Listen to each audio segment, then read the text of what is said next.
This is the Realty Classroom Podcast, episode number 133. Learn how your attention to detail affects your results. Are you a real estate agent with an entrepreneurial spirit who wants to turn your job into a business without sacrificing your lifestyle, but you just can't seem to find the right plan or any plan to help you get there? Well, then, hey, you are definitely in the right place. I'm Danny Griffin, the founder of the Realty Classroom and the host of this podcast. Now, to help you take immediate action to get started in the right direction, especially if you're new and if you're a veteran trying to reset yourself strategically, I have a free wireframe plan waiting for you over at freeagentgift.com. That's freeagentgift.com. Get over there. Print out at least the infographic, put it up in front of you. In Michael Gerber's great book, The E-Myth, he challenges you to question yourself. Do you know how the business really works? Well, there's a one-pager on how it really works strategically, okay? All right. Learn how your attention to details affects your results. Well, I'll tell you what, growing up as a kid, I will tell you that I had more energy than attention.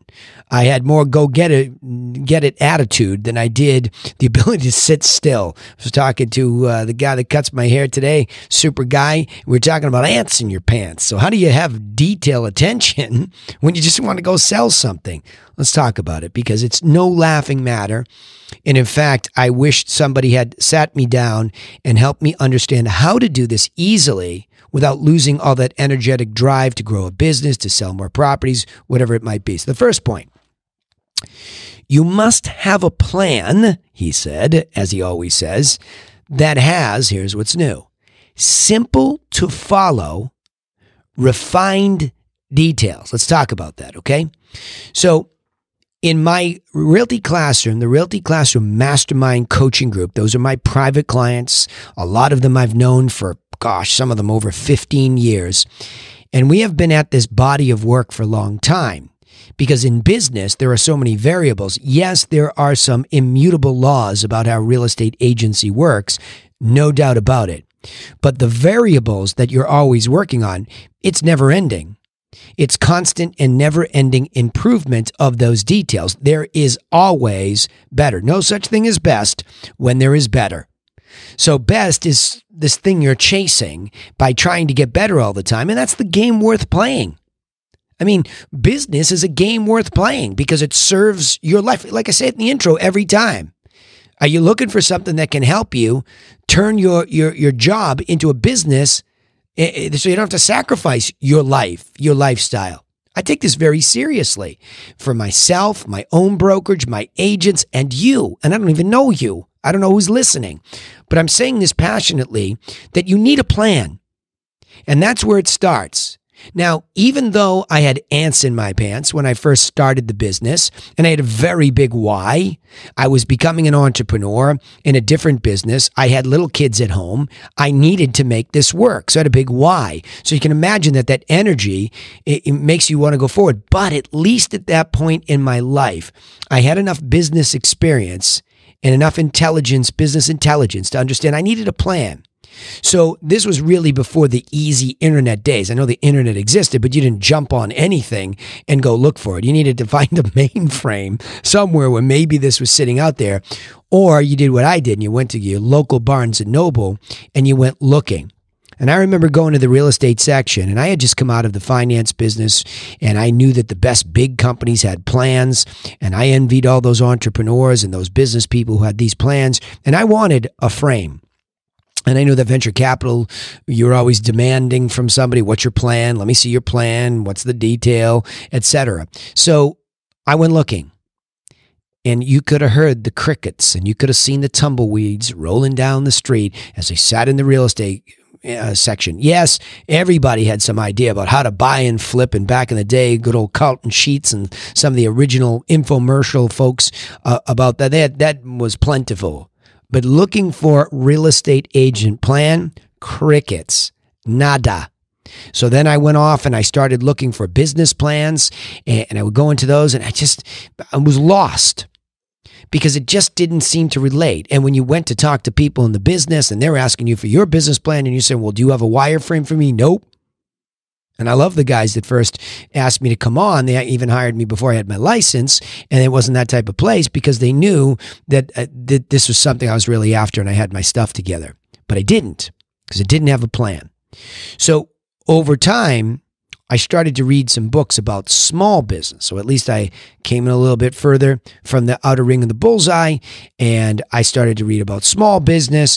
And at that point in time, I started to go look for coaching, and I found people that I was only interested in coaching that had plans, and I found some. So the conglomeration of, going to one of these events and seeing for the first time a plan that was behind a real business, vetting that because I was skeptical. Was it real? Was it planned? And as I dug in, I could see that a lot of what I was seeing was based on concepts that Michael Gerber had in his small business book. So I devoured that. But even that was a tough read for me because it told the story of Sarah and a pie company. And I just wanted this wireframe thing. See, sometimes I think when you have all that energy and you drift more towards the ADD end of the scale, you know that the cure is if I could only get organized, I could channel this energy. And so it was very frustrating. And now to this day, as agents come to me, we have a free agent plan that we give them. And we say, look, with or without us, there are certain things that you're going to have to consider, such as this is a business, not a job. So recognize that right off the bat. Then you're going to have to learn the basics of marketing, where you will have to learn why should a seller and a buyer choose you above and beyond all other options. And by the way, under that is a plan for sellers and buyers. So it started to make some sense. Now, once that communication, is understood and you're ready for it, now you have to go out and build the database of contacts, and that those contacts change the disposition from a lead, you know nothing about them, to a prospect you do and they're talking to you, to a client, they're working with you. And on and on and on it goes as you start to follow a plan for yourself. Now, to this day and age, it's almost like the TRC mastermind has revealed to me and the members of it that have been at it a while that we are really focusing on the real major problem that's in the middle of all this, okay? And that is management. You see, when you begin to talk about plans, you're really invoking a conversation about management, right? So when you hear MBA, Masters in Business Administration, what is administration? Well, it's management.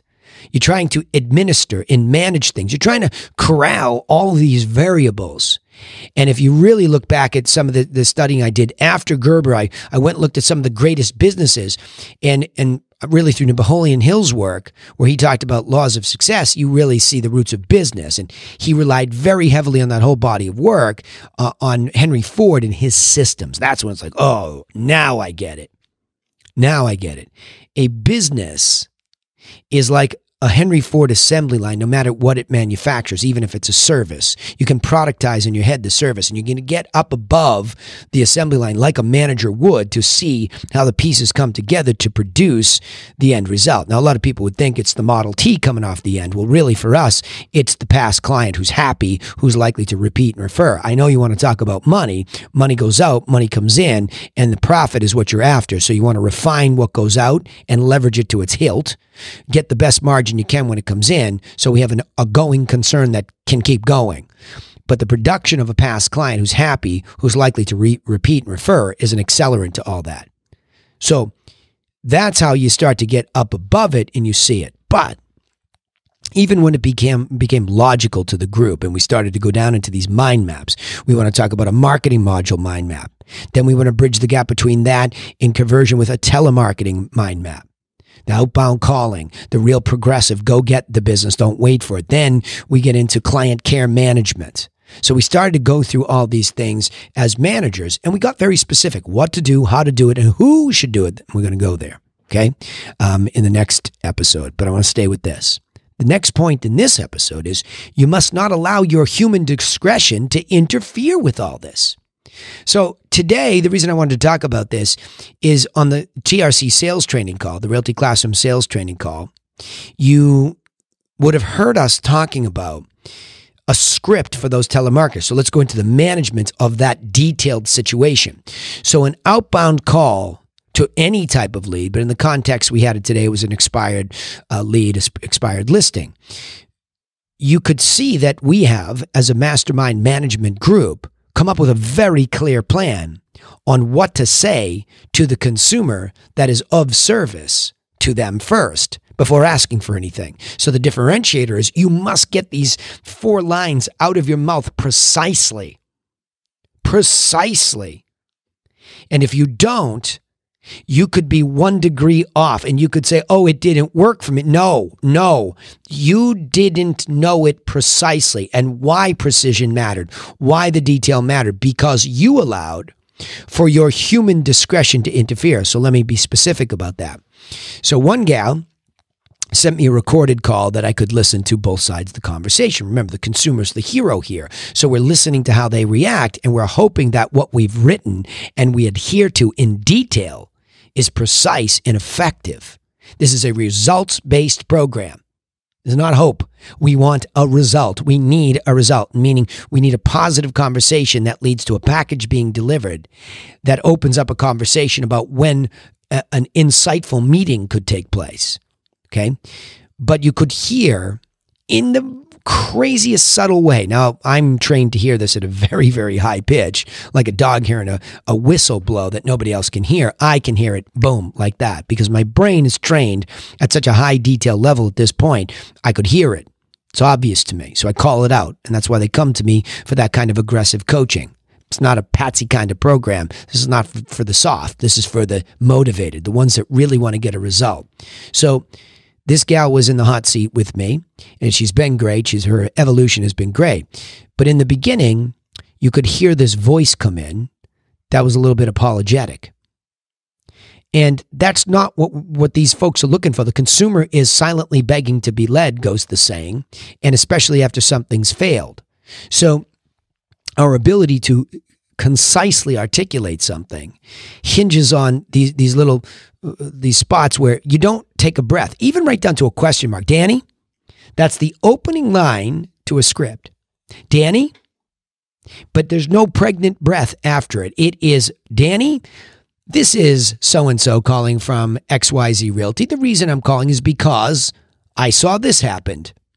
So I wanted to send you some information that would help you sell it the next time. See what I'm saying? Or I'm calling you because I saw that you came into our website searching for properties for sale in this neighborhood from $500,000 to $750,000 for a 3-bedroom, 2-bath. And I wanted to make sure that you were getting those properties. So we always start with that of service beat, but we're following a formula. The name of the person, the contact we have with a question mark to provoke them and trigger them to identify themselves, yes or no, without some big weird like, hi, right? Precision. Details. And why? Why am I saying this? Because we have listened to thousands of hours of calls. And when you didn't do it this way, click. Who's this? Now you've gotten all this interference. And the reason why you're doing that is because it's your human discretion that is interfering. In other words, you are adding these little word whiskers and you are adding these pauses or you are interrupting because that's your human discretion. You believe that you're building rapport or all this squishy stuff. I'm not saying that building rapport doesn't happen, but you're getting into all these esoteric things that are more human discretion and not systematic. And by the way, I'm a firm believer now, and I'm fully converted into this way of thinking that when you are systematic, you are at a higher level of service because you are truly making it about them in the most refined, concise, precise, detailed way possible. Let that sink in. You're at a higher level of service because you're not using your human discretion. You're not doing it on muscle. And I know I'm going to get plenty of pushback from those who say, well, I just know how to talk to people. I know. I've been there. I've said it. I believed it. I was wrong. There's a better way to be of service to people, and it is to not allow your human discretion to interfere with a proven and refined process that's always being beaten on, practiced, trained. Look, when something changes and it attacks a current system and suddenly that current system doesn't work anymore, and I can make a huge argument that this buyer lead generation process online, when it originally worked because a lot of quality buyers were coming in the beginning, now a lot of them are users and they're standoff. That's a real change to something that worked, and the system needs to change with it. That's an example. But for the most part, I'm talking about trying to find an immutable way, unchangeable way, a bound way that humans behave around the buying and selling of property, and that when the medium is telemarketing or the medium is face-to-face, you are following precise processes. Okay? So don't let your human discretion interfere. Gerber says it in his book. Eliminate human discretion at the operating level. When you pick up the phone, when you visit a home, when you're doing an open house, that's the operating level. Things are really happening on the assembly line. Get rid of human discretion and follow a process. Believe me, whether you're building a better car that way or you're giving a better service, it's the same. It is the same. Believe me, trust me, that if you test them against each other, you don't even have to believe me that it's right. Test them against each other. Go in there and start rapping with somebody. Rapport, rap, right? You rap with them.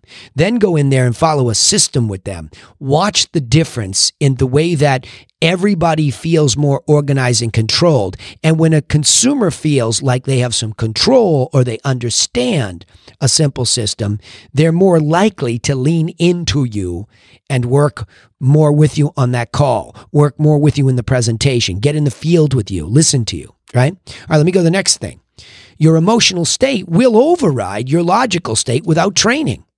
So I go back to this training that we do on Fridays, and most of the training is done internally, but we give it away so you can hear it live, so you feel what real training is. I mean, if you want to listen to any of them, go to YouTube or Facebook, go to the Realty Classroom page on Facebook, the Realty Classroom on YouTube, and go listen. I don't pull punches. And these people are all trusting of me. You might think, oh my gosh, she's harsh. It's this. No, these people want to get better. I want them to get better. And we're listening to the consumer who's bossing us with their business. They're either giving it to us or not. So you want to sit here and make up all your emotional stuff and let it get in the way? Fine, no problem. But that's why you're not getting a result. That's why I wasn't getting the result I wanted. These telemarketers, these agents, we got to be results-based here, folks, right? So the emotional state overrides us. So, yes, the precision of the initial conversation matters because, especially in telemarketing, you might be the 35th person calling somebody and they're annoyed. So you got to get out what's in it for them quickly. Hey, here's who I am. I'm interrupting you because of this, but I have this thing for you and I'd like to get it to you. Boom, boom, boom, boom. 4-step, right? This quickly. It's about 6-7 seconds. That's all you have. Most people will listen to you for that if there is a context there that clicks with them, right? But the second beat, after you've gotten that initial part of the system to have them at least take a pause and give you a breath and give you a chance, that segue of sort of, oh, by the way, here's another thing I want to talk about, right? So there are other trainers that made that segue famous, right? This is sort of falling into it. But it's just human nature to say, look, I'm going to be of service here first. I saw that this happened to you and I want to do this for you. Well, that's the gift giving principle. And then the segue is once that gift giving has happened, it's likely they'll give you back some of their time and attention. So now you've set it up properly to say, oh, by the way, looks like a beautiful home. Why are we trying to sell it in the first place? Shut up and listen. Because see, we get excited and our emotion takes over and we forget to finish the first beat. We rush it. We stumble over it. We don't say it correctly because we're thinking about all these things. And what's happening there is you're looking inward. You're trying to, it's actually selfish is what it is. We're looking inward and we're trying to be all about this process that we want to be perfect. And that's tough as a coach to train somebody to say, look, I want you to understand the precision of this and why it matters to you. And I want you to learn it. Yes, you'll make it your own over time, but memorize the first part of it. But also memorize the second 2 beats in the second part of it. And again, I'm just talking about telemarketing for point of reference here because that's what inspired this particular subject. So, oh, by the way, it looks like a beautiful house. Why are you trying to sell it? Let them read their mind aloud to you so that you can see if there's context. See, on an expired, it's obvious. Somebody took a shot at it and they failed.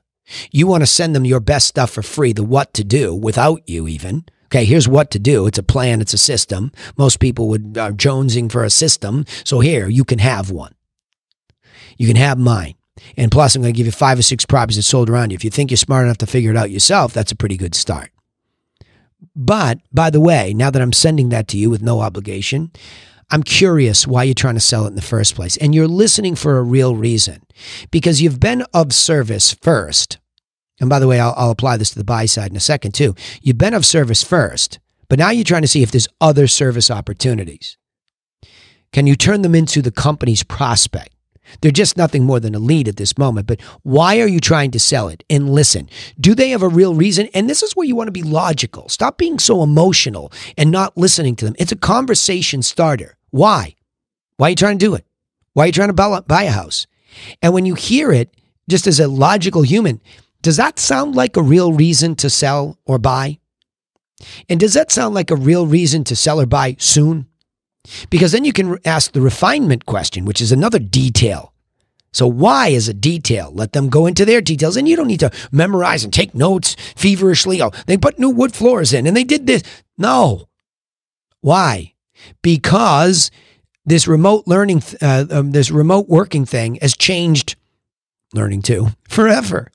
It's changed. I realize I don't need to be here. What am I doing here? I want to live in the mountains. I want to get out of LA.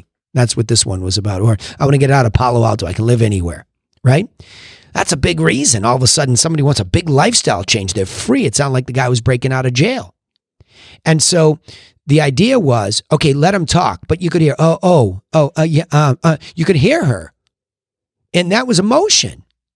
She wasn't even listening because she was interfering. Now, if there's a stopping point in that, well, that's a pretty big reason to move.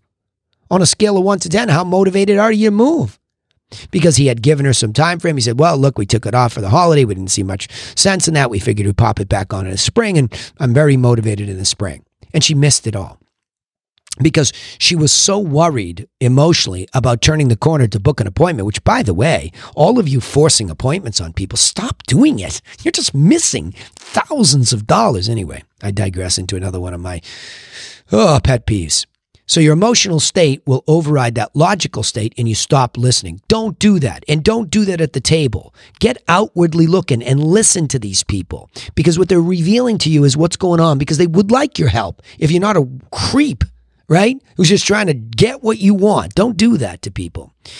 So lastly, it's important to have a plan and process that best serves the consumer consistently. Let me talk to this for a second. All the way back in marketing, when you're trying to market yourself and let people know. In fact, I just finished several podcasts for the Griffin Realty Group where I am giving away my best stuff for free, one podcast at a time. Now, they don't recognize it as a part of what I would give them if I mailed them the seller plan, if I mailed them the buyer plan, but it goes all the way out to marketing. The telemarketer is referencing it when they're talking to them. When they come in, we actually, if we're presenting to you and you're becoming a client, we're telling you, okay, it's go time. Now, how we do it is this and this. And we keep repeating it to them all the way through the dispositions from lead to prospect to client. And even during closing, we're telling them you're in the closing process now. So we're consistent with this plan and process from the very start before they even know us, all the way out to the end of where they become a past client. And by the way, we're even consistent there, where we've got a plan built for 10 years worth of financial service, meaning we are going to keep them up to date on the financial or the statistical doings of the market. What's happening? How's the market here? You're going to be on a monthly email with us. You're going to be on a quarterly mailer. And of course, we're going to do the nice things for you, send you your property anniversary gifts, but it's consistent. We never stop. We're of service for life, for real. Okay? All right, let me go back over these points here. You have to learn how your attention to all these details affects your results. They do. And remember what I'm saying. The result is a happy past client, most likely to repeat and refer. So you keep working year after year after year on these processes, and you write them down. You memorialize them. You commit them to automation in softwares or checklists, whatever it is. Okay? So number one, you must have a plan that has simple to follow refined details at each step. You must not allow your human discretion to interfere with that. Stop doing that. Stop interfering with a proven system by being emotional. And when you hire people, you have to teach them that too, because they're going to bring their emotions. By remembering, the third point, your emotional state will override your logical state unless you train it not to do so. 4, it's important to have a plan and process that best serves the consumer consistently, all the way from marketing into the family and community that never ends, called past client community. I'll summarize it this way. In the real estate agent business, it's easy to lose yourself to the emotional ups and downs of a business that deals in the single largest financial and emotional transaction that most people make in a lifetime. However, real estate is truly a business of service, and you must rely on a results-based process that you stick to and refine, that truly serves the needs of the consumer without collapsing under the weight of your own human discretion. All right, now, remember this. Next step for you. You can take immediate action and get started in the right direction with a copy of our free strategic plan that's waiting for you at freeagentgift.com. Like I said, if all of you just went over there and simply downloaded the infographic that shows you in a Michael Gerber-esque way how the business really works, you'll notice in the middle that management that's screaming, or anywhere you see the word module or plan, manage it. Also, don't forget you can subscribe to the podcast on iTunes, Spotify, or wherever you listen.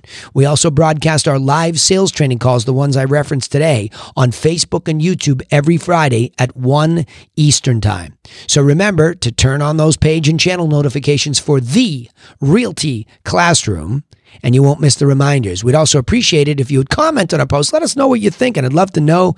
Man, you're all so quiet out there. I have to beg everybody on my calls too. Somebody step up. I know I sound aggressive, but I love you. If you are one of us and I want to help you, I don't care if I know you or not, I will help you. So that way I know what you're thinking and I can lean in for you. Otherwise, I got to keep talking generically, and I don't like that. I actually don't like the sound of my own voice in an echo chamber. I know you probably don't think that because it's a monologue, but I'd rather have it two-way. Hey, thanks for listening, but remember what I always sign off with. Nobody is coming for you. So go get to work on your own business, and I will see you in the next episode. Thanks for listening.